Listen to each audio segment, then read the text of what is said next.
Gritamin piedāvā horoskopu šovu.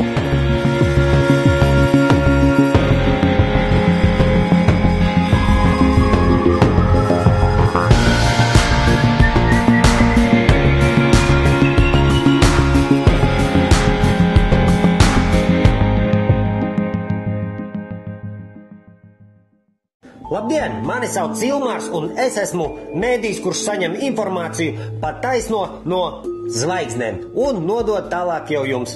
Mīļie mani, es neesmu burvis, es jūsu dzīvi neizmainīšu. Es jums tikai, pateikšu, ko vairāk vai mazāk darīt.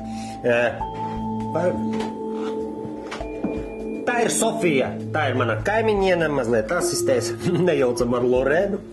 Un ķeramies klāt 2012. gada horoskopu zīmēm. Sākam ar rauniem. Budžets neies kopā jau 1. janvārī. Vērši viss plus mīnus labi, dviņi vēži nākamgad uzmanās vājas, bet ir izredzes nokļūt uz piedestāla. Jaunavām katru mēnesi priekšā jauna mīlas fronte. Svarus nesapratu, skorpionu strelnieki, biežāk būs vēlme uzturēties ārā svaigā gaisā. Mežāži un ūdensvīri, bieži, bet tādi īsi izbraucieniņi.